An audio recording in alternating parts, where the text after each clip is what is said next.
boldly engaging the mindless propaganda of our time, apparently with reason. This is Rage of the Age. This is Rage of the Age, and we have with us today someone who's considered the foremost Messianic Jewish apologist. He has debated Jewish rabbis, agnostic professors, and gay activists. He holds a Ph.D. in Near Eastern languages and literature from New York University. He is the host of a nationally syndicated show, Line of Fire. He is an avid writer with numerous articles and more than 35 books. And in fact, today we're going to highlight his newly released book, Evangelicals at the Crossroads, Will We Pass the Trump Test? I want to introduce to you today Dr. Michael L. Brown. Dr. Brown, welcome to the show. Hey, great to be with you. Thanks for having me. With this book in your title, when I look at it, most authors have this, they're passionate about what the title is going to be of their books. I can find this on Amazon.com. I can find this on AskDrBrown.org. When I see this title, what is supposed to provoke in me when I read this? What am I supposed to understand? Yeah, so right now, especially coming to the 2020 elections, evangelicals in America really are at a crossroads because Donald Trump is like no president we've ever had in our history. Yes. On the one hand, he's done more for evangelical causes, things that are important to us, than any president we've had. On the other hand, by his demeanor and our guilt by association with him, he's done more to hurt the evangelical cause overall than any president. So we've got to get this right. How we vote is important, but how we live is even more important. So can we, as evangelicals, support Trump without losing our testimony? Can we support Trump without selling our souls? Yes. Can we differ about Donald Trump without destroying each other? Can we unite around Jesus while differing about Donald Trump? So these are some of the ways that we are at the crossroads. And this is some of what I mean by, will we pass the Trump test? Yes. In fact, in your book, you call him an enigma, an evangelical dilemma of what to even do with the guy. Because you have basically the two questions surrounding him that come from the evangelicals. How can you vote for Trump and call yourself a Christian? Or the other side, how can you vote against Trump and call yourself a Christian? What do you think are the tensions about him that have caused that? Yeah, so when it was during the primaries and we had all these other Republican candidates, I really opposed Donald Trump. Yes. Obviously, his character from the past was the opposite of what we're looking for as evangelicals. Married 3 times, boasting about his adulteries, getting rich off of casinos with strip clubs. And you got to be kidding me. He's going to be the guy we vote for. And I didn't trust him when he was giving all these promises to evangelicals, met with over 1,000 evangelical leaders in New York City and laid things out. I thought it's so obvious, he's using us.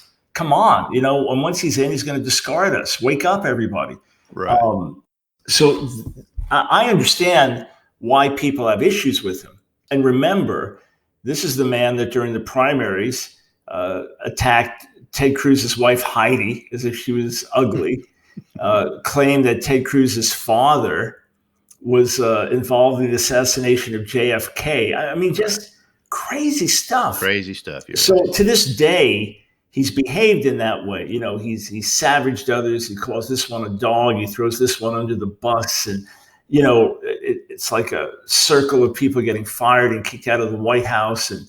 And he can be so petty and juvenile. And so evangelicals, we've been the ones that for years have said character counts. We've been the ones that said morality matters. We didn't like Bill Clinton because of his adultery. Right. Now we got this guy in the White House. I mean, if we're associated with him, if we defend him, it makes us look bad. It makes us look like a bunch of hypocrites that we sold our soul for a seat at the table. That's the negative side. And I lay out, in my book, I lay out the argument against Trump. I lay it out plainly and clearly from as many evangelical leaders and as passionately as they present it. But then I answer with the argument for Trump, which breaks down to this. Hey, look, we're not voting for the savior. We're voting for the president. And this is a matter of platforms. This is a matter of what the president will do. Right. Look, if we had an emergency, someone in our home collapsed and needed to be rushed to the hospital, and the best driver, the ambulance came to get them, and the driver is a nasty, profane person, but is the best driver in the county. Well, I'd rather have that person driving than grandma, who's really sweet and nice, but can't get over 20 miles an hour. So what were we voting for the president to do? Right. Well, to us, the slaughter of the unborn is absolutely critical. There's nothing more important than that. I wish he wasn't nasty and juvenile, but he's fighting for the unborn. What would Hillary do? What would Joe Biden do? Yeah. The same way, fighting for religious liberties. That's big. Do I want my kids to grow up in a world where they can't preach and practice their faith freely? And then what about radical LGBTQ activism?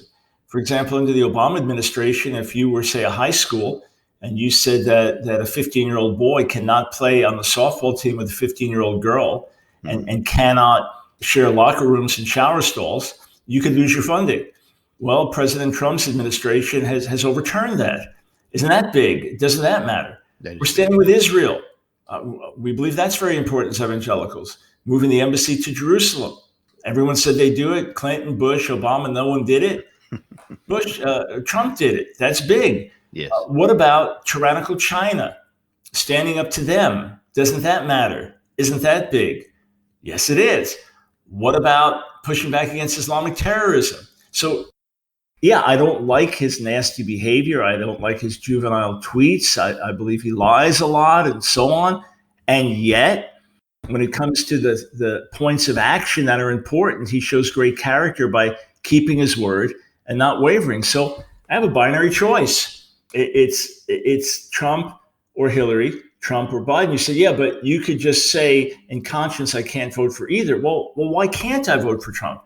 Right. In other words, if I say I don't like his tweets and I wish he didn't do this, and I believe he's hurt the country, so we level it out. Let's say on a scale of 1 to 10, he's brought about damage up to a 6. But in terms of the policies, he's brought about good, court appointees and all that, to an 8 or a 9. So that's with any candidate. I'm weighing it out and making that decision. And that's what I try to help evangelicals do, to live in a way that's righteous and godly, and then to put their vote in a larger context. Right. Well, initially, before he was even chosen in the primary for 2016 election, you were flat out against him. You made that known before that. You wrote an article, Why Evangelical Christians Should Not Support Donald Trump. That's pretty straightforward. There's no nuance to that title that you wrote for townhall.com. And initially you weren't for the guy. You were against him. But I'm assuming now you'll probably vote for him in 2020. How long of a process was that for you? Because I don't think you're alone in that disposition. I was the same. There was a lot of us who felt the same way. How long of a process was that for you where suddenly you went from no way to he's our best choice? Yeah, so it was a process. You're exactly right. And what's interesting is as I'm doing a lot of interviews for my new book now, that I'm talking to a lot of radio hosts who went through the exact same process. In fact, one yesterday couldn't vote for Trump in 2016, but will be in 2020. So here's what happened on my end. All my articles against him, all my radio shows against him, all my videos against him, I would constantly say, I hope I'm wrong. In other words, all the warnings I'm giving, I hope I'm wrong. And if it ends up being Trump versus Hillary, then I'll reevaluate. Yeah. So in other words, while we had the possibility of other candidates, then I wanted to look for a better option and give my cautions against Trump. But I knew if it came to Trump versus Hillary, then I would have to reevaluate. So I would say there were 3 different things that happened that changed my viewpoint. One was early on, even before Trump ran, and then in the very early days of his campaigning, there were different Christian leaders in different parts of the world who felt that God gave them prophetic messages that Donald Trump would be the next president and that God was going to use him in certain ways. Now, Two of the people involved are friends of mine. Okay. And I literally got down on my knees and I prayed. I said, God, I don't see this. I know these guys, they're solid guys, but personally, I just don't see this. Am I missing something? Right. So I had that in the back of my mind. I mean, maybe there is some unlikely scenario. Maybe there is something going on that's different, God using someone unlikely for good purposes. So that was one thing. The second thing is when he kept winning in the primaries, I thought, why are people voting for this guy? No. The way I felt was this. Right. It's like you're in a room, it's a comedy show, and the comedian is the worst comedian you've ever heard, but the place is packed, and right. Everybody is laughing hysterically at the jokes. At a certain point, you say to yourself, I think I'm just not getting the jokes. Mm-hmm. Because initially I judged everybody else. Why are you so foolish? He's just pushing your buttons. But in other words, I couldn't see what the appeal was. And then I said to myself, there must be something that he's appealing to that is positive, because a lot of good people I know, right. Godly people, Christian people are looking to him and feel he's the right man. So that was the second thing that got my attention. And then the third was this. I'm a close friend of James Robison. And James is one of the most well-connected evangelical leaders in the nation, in his mid-70s now. So mm-hmm. Trump is running initially in his early 70s, and highly respected, helped get Ronald Reagan to run, helped get George H.W. Bush in, friend of the Bush family, very well connected politically and to Christian leaders. And I think 13 out of the 16 Republican candidates, some number like that, came to him for prayer during the primaries. Mm-hmm. Some, really looked to him as for counsel and wisdom. And he, like me, very much opposed Trump. Now, he doesn't endorse candidates. He counsels them, prays for them. Right. But he, like me, very much opposed Trump. And he thought if Ted Cruz could become more compassionate in his tone, and mm-hmm. that Cruz could be the right man. In any case, he calls me one day and he said, Michael, I think something's going on here. I think we need to take another look at Trump. And he said, we may not get our champion, meaning Ted Cruz. He said, but we may get the people's champion. And strikingly, he wondered when he saw Ben Carson endorse Trump, when he saw Mike Huckabee endorse Trump. Now he's very close with these men. They really look to him. He said, Michael, something's going on here. These are good men. They must see something. Maybe there's something going on. Give it another look. So these three things, the prophetic words, the way he was winning and so many people getting behind him that I knew to be good people, and then James saying, there may be something going on here. That got my attention. And then when it came to Trump versus Hillary, and it seemed that he was steadily holding his line about key issues, mm-hmm. and he wasn't waffling as much, I thought, okay, I'm going to vote for him with trepidation. Now, here's what's interesting. I voted for him with growing hope, but with some trepidation. Right. My wife, Nancy, kind of last minute decided to vote for him, but with a little hope and great trepidation. Yes. And the way I put it is this: everything she feared he would do, all of her worst fears have been realized. Yeah. All of my greatest hopes have been realized. That's true. That's kind of the way it's panned out. Well, you're in your book, I quote from your book, you say, much of what Trump does is praiseworthy. Much of what Trump says is cringeworthy. Yeah. That's a good summary of who the man is. Now, you talk about these prophecies and the idea of the anointing of Trump and other things that have been discussed regarding him in your book. And I like how you presented it. I see it in a lot of similar ways with, just because God chooses somebody as a vessel doesn't mean they have a special relationship with God. They're just going to accomplish his task. You want to explain a little bit more about like this idea of the anointing of Trump and the prophecies behind them? It's really dangerous if misunderstood. Yes. So in Evangelicals at the Crossroads, I have one whole chapter that deals with this directly. And the chapter asks, did God uniquely raise up Donald Trump? So the reasons for saying he was uniquely raised up were one, the prophecies, and two, the unlikelihood of his electing. Mm-hmm. So even the day of the elections, if you remember, he was counted out. He's not going to remember. Yeah. There were polls being reported, New York Times summarizing it. The highest that anyone gave him in terms of percentage for being elected was 20%. Wow. But some had it literally under 1%. It was a done deal. Can you imagine the emotions? Hillary Clinton, her clan, they're decorating the White House. I remember my emotions that morning. It was totally like surprise. Yeah. Yeah. And then watching the news that night was classic because like, what? Yeah. I remember Nancy was watching CNN and I was watching Fox, and the Fox people were stunned, were astounded. And all the more liberal the network was, the more astounded they were. Right. So in any case, this is the unlikelihood of it on the one hand. Mm-hmm. The other thing is this, that the prophecies were about King Cyrus in the Bible. So who was Cyrus? Right. And again, I get into this in more depth in the book. Cyrus was the king of Persia. The Persians conquered the Babylonians. Before that, there was the Assyrian Empire, then the Babylonian Empire, then the Persian Empire.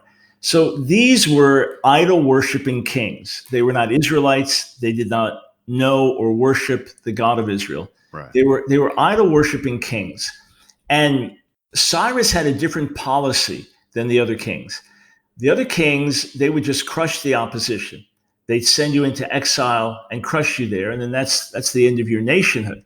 Cyrus restored the exiles to their homeland and said, here's funds, rebuild your temple, and pray for me.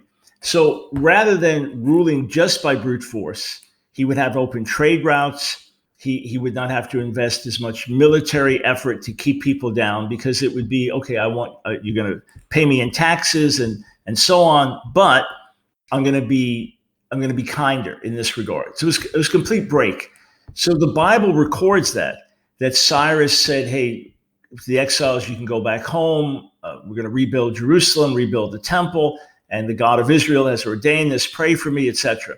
But when we read Cyrus's actual words in what's called the Cyrus Cylinder from around 539 BC, it was discovered, I think, 1879, that Cyrus is worshiping the god Marduk, right, the god of the Babylonians, and is completely idolatrous in his words. And Marduk raised me up, and I'm the King of Kings, and all this. So in the book of Isaiah prophesies, and God says, I'm calling you by name, even though you do not know me. Yes. Oh, so he is called Mashiach, which means anointed, which was the name that could be used for an Israelite king. Later is the word for the Messiah.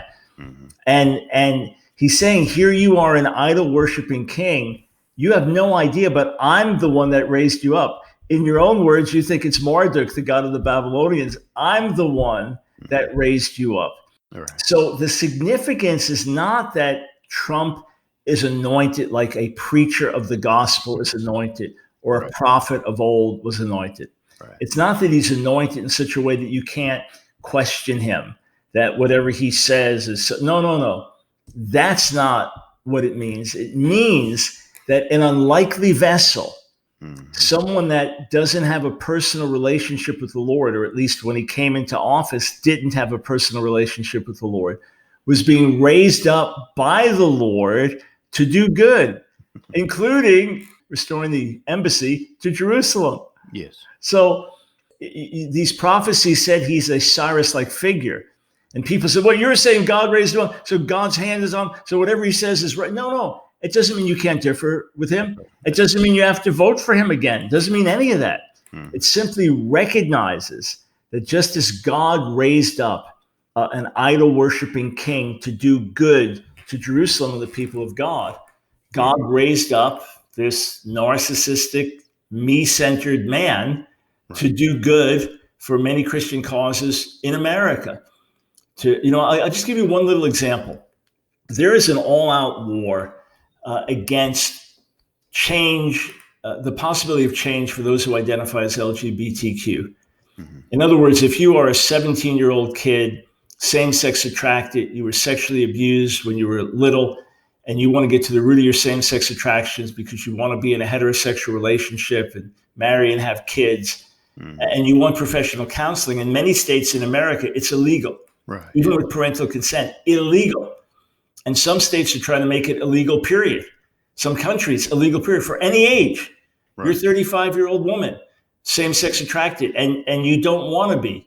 Right. It'd be illegal to get professional counseling. I mean, it is mind-boggling. So New York goes ahead and passes that. Illegal for anyone to get counseling. $10,000 fine for every incident. So an Orthodox Jewish counselor protests this, and the ADF, the Alliance Defending Freedom, takes New York to court that you have no right to do this. New York immediately overturns the ruling. Immediately says, no, you can counsel, it's okay. You say, well, why did they do that? I remember reading, it's like, why did they just back down? Yeah. Well, they knew that the court that this would be appealed to had two new Trump appointees who were strong conservative judges, and they knew the ruling would be against them, so they just dropped it right there. Right. That's big. That's very, very big. This is individual freedoms on a large level being impacted. So we shall see where this goes, but in those ways, Trump has been like a Cyrus, someone who doesn't know the Lord, apparently, but is doing a lot of good for God's causes. I hope you're enjoying today's episode. If you really like Rage of the Age, we will encourage you to leave a review on the platform that you're listening to, but especially if you would like a copy of my book, Not in the Wind, Earthquake, or Fire, which is a first-hand account of my second deployment to Iraq, and it's filled with many spiritual insights. I'm going to give away 10 copies for free, and every week I will give out a copy for someone who leaves a review of this podcast. You can do that by going to Twitter, write your review, and then hashtag it Rage of the Age Now, or you can go to Facebook, find our page, Rage of the Age, click the reviews, recommend us, and then write in your review. I hope next week to give away a copy of Not in the Wind, Earthquake, or Fire to someone who leaves a review. You're listening to Rage of the Age. Rage of the Age. Politics, religion, economics, and history with a conservative bend. Yeah, I can definitely see that. I guess I want to take your definition of evangelicals real quick, because that word is used and many will hear it and have a different characterization of what that really means. So when you are writing this thing to evangelicals, who specifically are you talking to? So I'm writing to, number one, those that identify as evangelical, those who say we are followers of Jesus. We believe he's the only way to salvation. The Bible is the word of God. That's our authority. So Christian conservatives, which, number 80 to 100 million. I mean, we may not be living out the faith, but those are the supposed statistics. I mean, a very serious percentage. That's what I'm writing to first and foremost, whether you're an always Trumper or a never Trumper or somewhere in between. That's first. And then for other readers, for others who will wonder about, how can a Christian vote for Trump, or what are your real values? Or is it someone else could come in and see the conversation and have better understanding? So, because again, mainly the whole premise of the whole book is around Trump and the sides you pick regarding him. You mentioned in your book losing a good friend over that you grew up with because of your support of Trump, which I found amazing. And I just want to compare. You grew up in a Jewish home, correct? Yes, sir. an event at a young age, after the use of drugs and everything, you were saved by Christ. Did you lose friends then over leaving the Jewish faith compared to how many you've lost being a voter for Trump? Well, back then, because my friend, we weren't religious Jews. Okay. I was bar mitzvah, but we weren't religious Jews. So I lost more friends because I quit doing drugs and I started following Jesus. It wasn't so much Jew or Gentile. It was a matter of who was going to listen to me and who wasn't. So I remained friends with people, but obviously we stopped hanging out, partying. And then the more devoted I got to the Lord, the more people didn't want to hang out with me. And yeah, there were Jewish family members who were upset, and there were Jewish friends who were upset. But because we weren't that religious, it wasn't as much of a dividing line. It was more, I'm following Jesus and they're not. Right. And I've maintained dialogue with friends that really over the decades, we've gone such different directions that most of those old friends from the past, if they didn't come to faith, I'm hardly in touch with them. But there was one. We were buddies when we were little kids, and then we kind of reconnected on Facebook, and here and there would send kind words to each other. So even though he's a liberal Democrat and was a friend of mine on Facebook, and I'm posting conservative value things and pro-Bible things and so on, he remained friendly, and there was no problem with it. And in fact, when I was out on Long Island a year or two ago, I was trying to hook up, see him and his wife. Just didn't work out. It would have been the first time we saw each other in decades, but we remained cordial. And then one day I posted an article, and I don't defend Trump's failures, weaknesses. I'm a constant critic in that regard, wishing he would say and do things differently, but explaining here's why I would still vote. Well, I posted something, and he just got so outraged that anyone could possibly, anyone with any morals at all, could possibly, under any circumstance, support Donald Trump. He cut me off right there. Wow. I have a friend who is trying to share his faith more and more online, same age as me, we're 65. And he's not a Trump supporter. He's a never Trumper, actually. Right. But he said, when I try to talk to people about Jesus, they immediately push back and say, I can't listen to you Christians because you Christians support Trump. Right. Now, part of this is driven by the left-wing media that constantly demonizes Trump beyond his failings, exaggerates, twists his words, and bashes him day and night. So that's part of the problem. Makes him even worse than he is.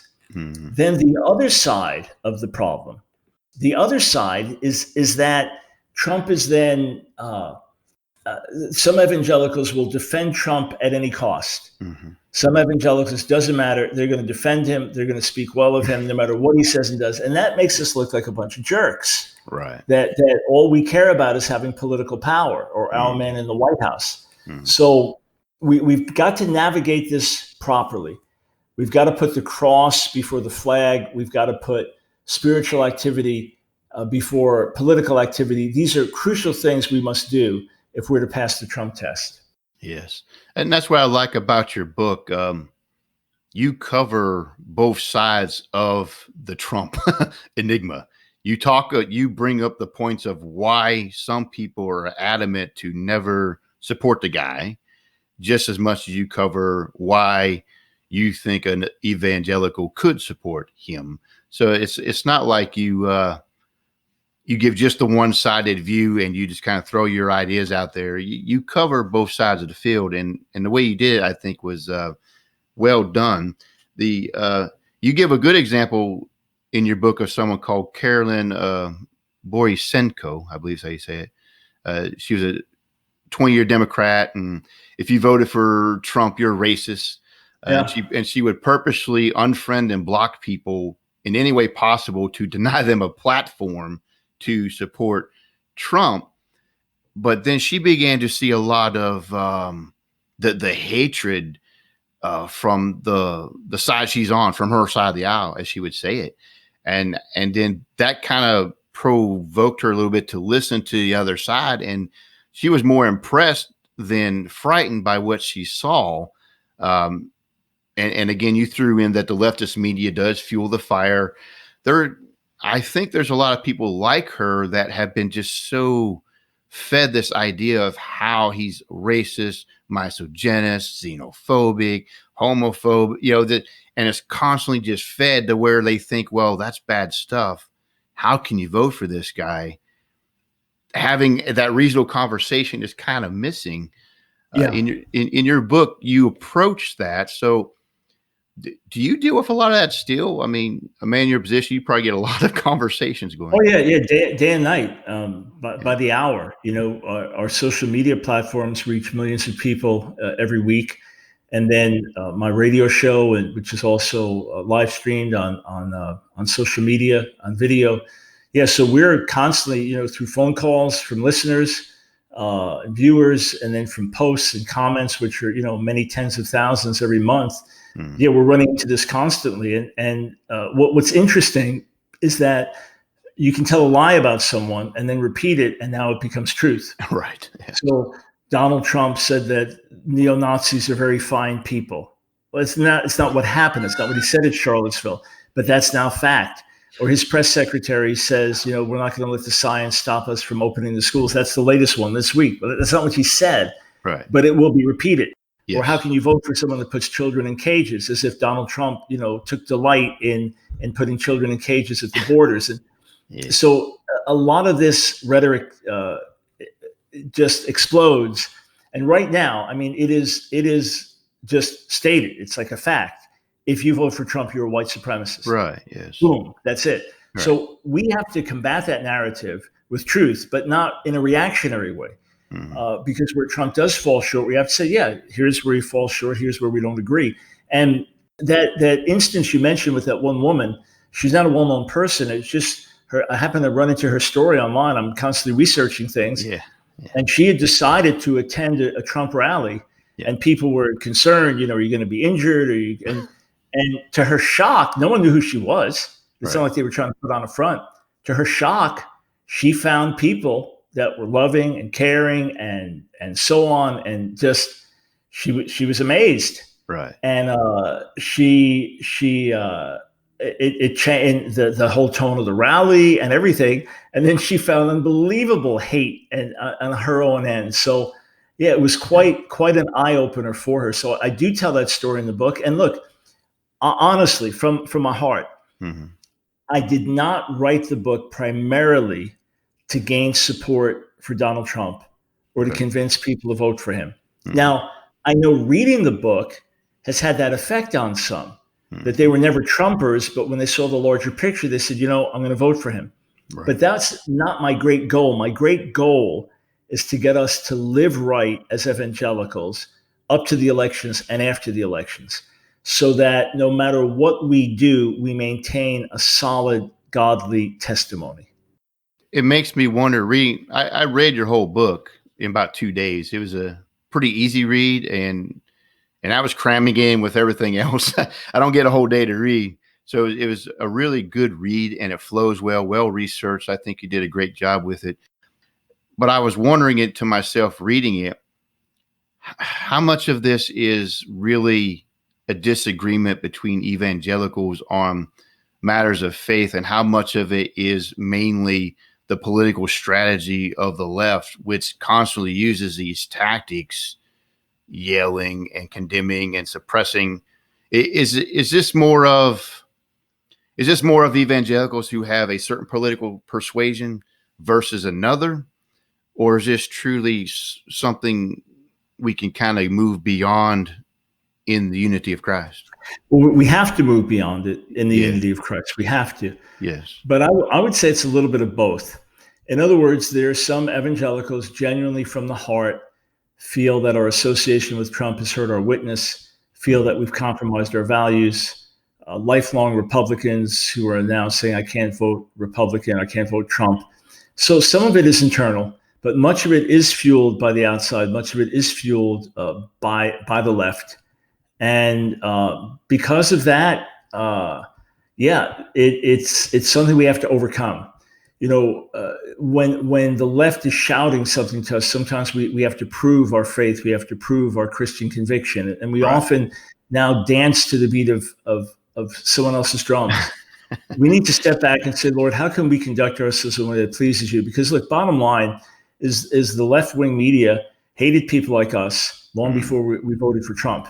That's right. That's right. And you give good examples like that too in your book that resonate with me. And I've thought the same thing. How is it that progressive Christians are cheered on when they're involved in politics, but then when conservatives do it, we're evil, seeking power, we're ruining the faith by mixing politics with it, but it's okay if, this group of Christians apparently can do it. And it does seem very frustrating that way, that we are marching to other people's drum, as you said. Like, these are the standards of how you as a Christian should operate.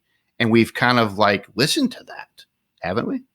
Yeah. Well, we have to look, do we really think that if we say, okay, we're not going to vote for Trump, that the media will say, wonderful, now we respect your views while you reject homosexuality? Not even close. Now we think you're so enlightened while you reject abortion. No, they're going to hate us the way they did before. Exactly. It's just like when some liberal pundit will say the Republicans need to do this if they want to win. Mm-hmm. They don't want the Republicans to win. They're not giving them counsel. So it's the same with us. We need to wake up and step higher. So I do hope as we kind of sum things up, I do hope that folks will read the book. Yes. That if they're Trump supporters, get a larger perspective, understand why others differ within the body, but then put first things first, the cross before the flag, and Jesus is our savior, Trump is our president. Let's get our priorities straight. For those that can't see how a Christian can vote for Trump or convinced never Trump, read the book. Read the book. You'll see your arguments represented there fairly, but you'll see a response to get you thinking. And then bottom line, even if we differ over Donald Trump, we must unite around Jesus. The nation needs a united church. Yes. One of the quotes I took from your book really spoke to me very personally, and it's something I've been thinking for quite some time. You said, they seem far more thin-skinned about Trump than about the Lord, far more defensive, more ready to fight. I mean, I read it, I'm thinking, that's a very true, solid accusation, I think, at large, to the larger group. Something about the name of Trump, and you've mentioned this in your book, just animates people to action, even to drastic action, but not the same way when it comes to Jesus. And I think you're right that we got that kind of backwards. We should be more offended when Jesus is offended than Trump. We should defend Jesus with far more intensity than any man who's ever walked this earth. And I thank you for pointing that out to us. Do you see, I know you say we must do this, and I agree with you. Is that achievable in the near future from what you see? It's achievable with God's grace. Amen. I'm hoping that during the chaos and upheaval we're living in now, that people do a lot of soul searching. Mm-hmm. And again, we have to show far more allegiance to Jesus than to Trump. Or look, either way, we have to be much more passionate, committed to Jesus than have differences over Trump. We have to get it right. It's achievable. At least leaders can do it. Mm-hmm. And every individual, here's what is achievable. Every individual can make a decision in their own lives, how they conduct themselves. And that's where we have to start with me. Absolutely. In your final chapter, you have 10 keys for passing the Trump test. So, I mean, you really look at this as like some kind of actual test that we should pass. And of course, you cover it in a variety of angles, which is, again, well done. The final chapter, the 10 keys for passing this Trump test, you're trying to bring all the things you said together in that conclusion, where now this is how it applies to you specifically, the reader. And this is what you need to take to heart. Do you think, I think you did a good job with them, but do you foresee maybe many reading this and coming to grips with it, that it would help bring some unity? Yes, absolutely. If we'll do what I lay out, put the cross before the flag, for example, proclaim that Jesus is our savior, Trump is our president, not get caught up with election fever, put Right. spiritual activity before political activity, regain our prophetic voice, unite around Yes. Jesus more than divide around Trump. These are some of the 10 points. Absolutely. If we'll do this, it'll bring dramatic change. If we get millions Absolutely. of Christians to follow through on this, it'll change the whole climate, change the whole smell of things.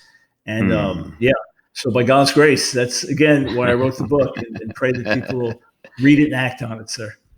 I definitely agree with you. Dr. Brown, I tell you what, it's been a real pleasure talking with you. It was a pleasure to read your book. I thank you for providing me that copy to read it. Sir. I definitely recommend it to anyone listening to this, that you read his book that he came out with. It's entitled Evangelicals at the Crossroads. Will we pass the Trump test? You can find that at Amazon.com. You can find it on his website, AskDrBrown.org. It's a really good read, and it reads very well documented. It has both perspectives, so this isn't like something shoved down your throat, and you can decide for yourself and see if you also pass the test. Dr. Brown, thank you for being with us today. My joy. And now it's time for the question of the week. Last week's question of the week was, does morality come from government? And I want to highlight an answer by Finley Neal, who said, so you're trying comedy now. Today's government has little understanding of morality. I got some no's. I even have one with the laughing, crying emoji going on. Apparently, not even my liberal friends who do see my post at times would answer in the affirmative. That morality does not come from government. I am convinced the overwhelming number of Americans do not believe morality comes from government. This week's question of the week that I want to ask you is this. Should Christians be involved in politics? I'm going to post that question on the Rage of the Age page on Facebook. I'm also going to post it on Twitter, Rage of the Age Now. Respond to that question, and I will highlight a response next week. Again, the question of the week is, should Christians be involved in politics? You're listening to Rage of the Age. Rage of the Age. Politics, religion, economics, and history with a conservative bend. Welcome to the essay segment. This episode, I want to explore the idea of how much a Christian can or cannot be involved in political activity within their nations.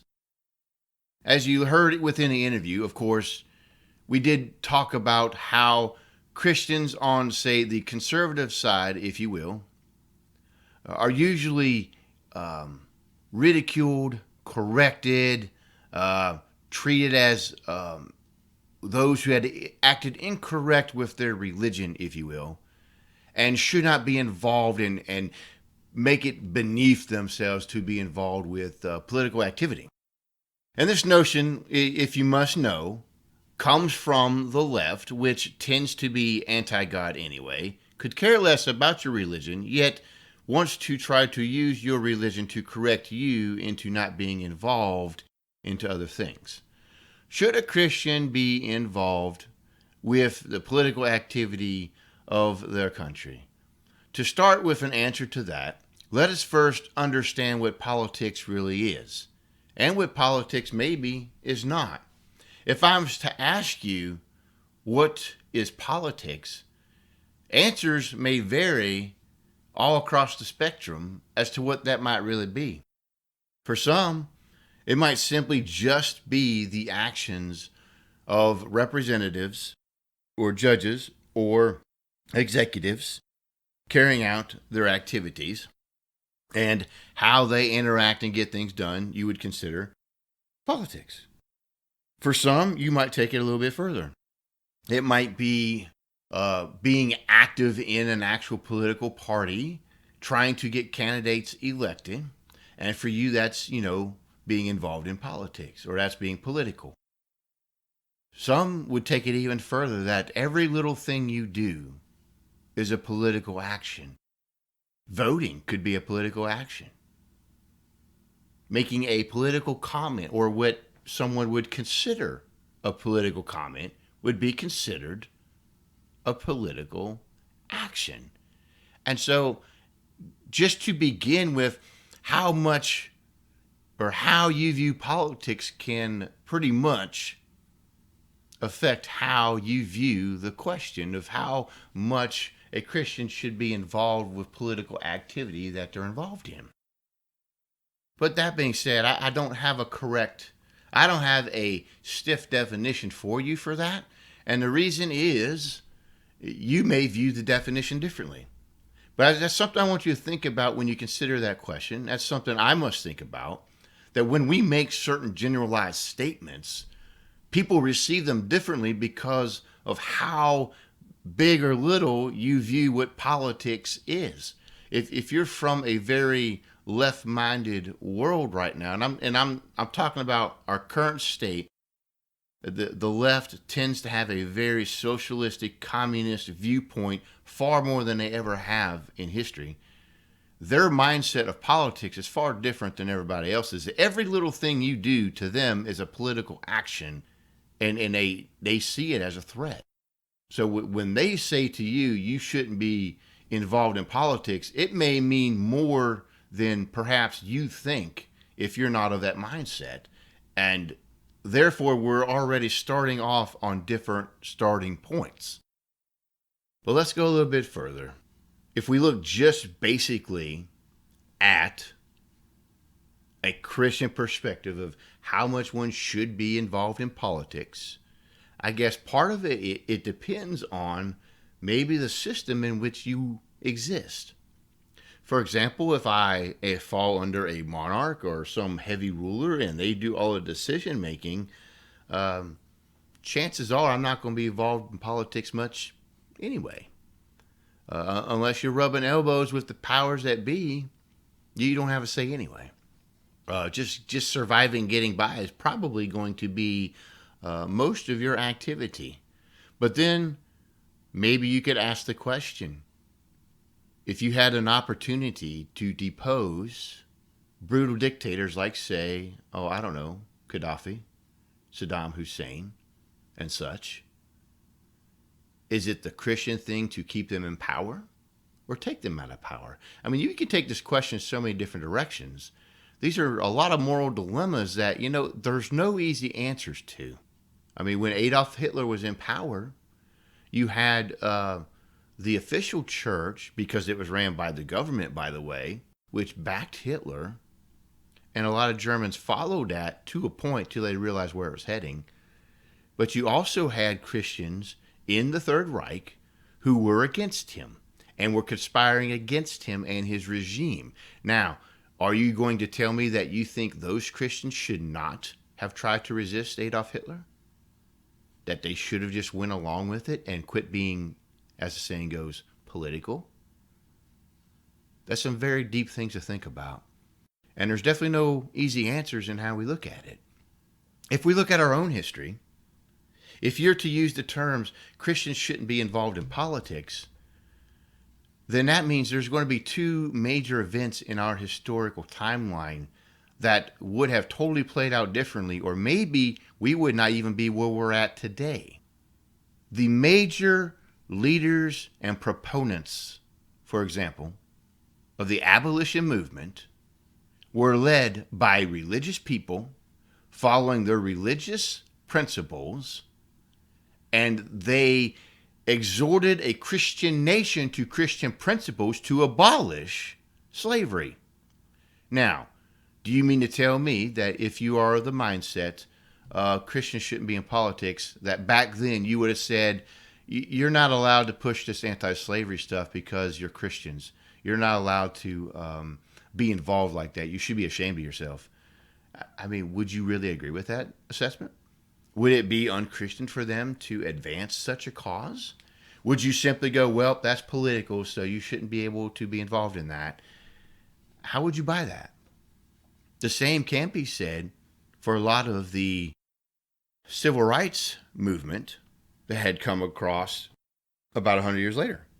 Many of those were led by people of faith, and they were making political statements with their faith to quit treating blacks as secondary citizens to be mistreated by everyone else.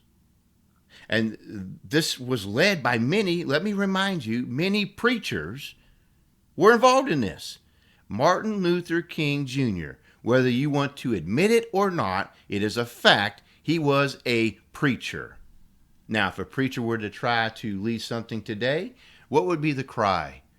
Oh, you're a Christian, you're a preacher. You shouldn't be involved in politics. Would you have said that to Martin Luther King Jr.? I can see a lot of tap dancing in my head right now of how you'll make an excuse for him, but not for someone else. Because really, here's what it comes down to. And we see this in our own time, in our own day. Basically, this is how I believe someone views politics and people's religions. If their politics matches yours, you probably don't care what their religion is. Because, they're on your side. You can say or do whatever you want. I encourage you to vote. I encourage you to be involved in a political process. But if their politics don't match yours, all of a sudden, well, I don't think you need to be involved. I don't think you need to be participating in the political process. Why? It's not because of your view of religion and how it ties into this nation. It's simply because they don't agree with you and you want to remove them from the political process. We can see that example today. Let me give you some examples. The same group, if you will, that would tell conservatives that talk about abortion and homosexuality and other issues like moral issues within our time frame. Those are two biggest, of course, but there are other issues that we talk about, schooling and everything else. There's this constant barrage of you should keep your religion to yourself and you shouldn't force that into the political realm. And it's interesting how those topics suddenly become religious issues, not political issues. And again, that goes back to the idea of what are you going to call politics? If your religion has certain ideas they don't like and they call it politics, now you've been removed from the whole discussion. Do you see how that works? And of course, I believe there are those who know that's how it works and they're glad it works that way. But let's go back again to our own time. Consider this for a moment. While there's the complaint that conservative Christians are, getting involved in politics and they're trying to push their religion on everybody, that same crowd is not offended, not in the least, when you have some ministers standing in some abortion clinic blessing it, saying this is God's will.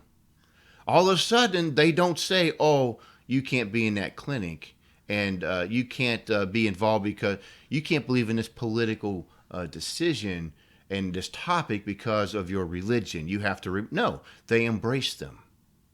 If you have some priest all of a sudden on the courthouse square doing some marriage in a state that suddenly recognized it, of a homosexual couple, and it's all ablaze of how just wonderful and tolerant and open this person is, and yet it's a religious person making a political statement. That doesn't bother them. But it bothers them when there's a reaction from other ministers who remind that minister of what their Bible says. Do you see how that works? That's, in essence, what we're dealing with. It's not a matter of whether your religion allows you or not. That's not the issue. It's not a matter of we are trying to force our religion on somebody else. It's strictly politics in the minds of many. If there is a way to silence a huge voting bloc, do you think the opposition won't take it? Of course they will. Especially when you have an opposition that doesn't believe in any real morals anyway, and don't believe in the Constitution and the protection of religious liberty. And I want to close out this segment with this notion. Those who hold a traditional Christian faith are not second-class citizens. They have a right to vote. They have a right to exercise all the political liberties that everyone else has. To deny them that is to basically cease to be the United States of America. We are not second-class citizens. if you insist that because we hold a certain religious position that we are no longer fit to participate into politics, is that not suppression? Of course it is. We know it is. There need not be any shame in voting for someone that upholds what you want to accomplish. That's the whole point of the election. There is no shame in having an opinion about something that is going on, and to be told, well, that's political, you shouldn't be involved. You can't silence us. We have every right to be heard just as much as anybody else. And because you attach the word politics to something doesn't mean that suddenly they must be quiet and can't be heard. When you won't apply that same criteria and standard for someone else who happens to agree with your politics. Now, I am certain that there are going to be some Christians who are listening to what I've explained, and you're still wrestling with this, and you're still uncertain because you've received a steady barrage of warning and complaint about you've crossed a line and you're trying to force your morality, and you're just trying to not to be that ugly person, and I can understand that. So let me give you two biblical examples among many of how people of faith have actually used their voice and political rights in their circumstances. The first is John the Baptist. John the Baptist, of course, was a prophet. And one of the roles of the prophets was to confront kings who kept walking away from the faith and were living in a manner in which God had not prescribed for them to live and in how to rule. John the Baptist openly, in public, confronted King Herod about a marriage that was unlawful for him to have. That's right. John the Baptist was picking into the quote-unquote private life, as we would see it, of King Herod and calling him out on it in public. That was John the Baptist. Are you meaning to tell me that John the Baptist, whom Jesus called the greatest man who had ever lived, that we can't emulate that practice? I think we can. But maybe some would insist, well, that was Old Testament. That was before Jesus went to the cross. So maybe that doesn't apply today. So let me show you a later example in the Apostle Paul. He was a Roman citizen, and he was not afraid of using his status as a Roman citizen. When he was wrongly accused and the Jews were trying to murder him in Jerusalem, he didn't go, oh, well, I can't defend myself and use my political rights because I'm a Christian. He appealed to Caesar because that was his right as a Roman citizen. He exercised law for his political rights to defend himself and to advocate for his case. He appealed to Caesar. Should you say he should not have been involved in politics or something? Don't get the authorities involved in this argument over this religious argument. But even still, there's times where Paul was arrested before that, and he had been beaten wrongfully because Roman citizens were not supposed to be beaten without a proper trial. And even then, the sentences would be mitigated in some cases. He made the magistrate come and personally escort him out of the jail. Why? Because he had wrongfully inflicted that punishment on a Roman citizen unlawfully. And Paul reminded him, I am a Roman citizen. You come and get me out myself. You're not going to dismiss me in quiet. Why did he do that? Because he's defending his political rights. Now, if Paul can do that, if John the Baptist can do that, then, dear Christian, so can you. You don't have to surrender your political rights because you're a Christian. Those who insist upon it obviously hate you and Christ. That's the end of the matter. There's no other political argument to justify it other than they don't want you to be in the way. That being the case, I then bring it and leave it to you like this. Why don't they want you in the way? Why do they want to silence you? And why are you listening to them? You've You've been listening to Rage of the Age. If you loved today's podcast, make sure to leave a review on the media you're listening through. Secure future episodes by heading over to rageoftheage.com and clicking the RSS feed button. Until next time, this has been Rage of the Age.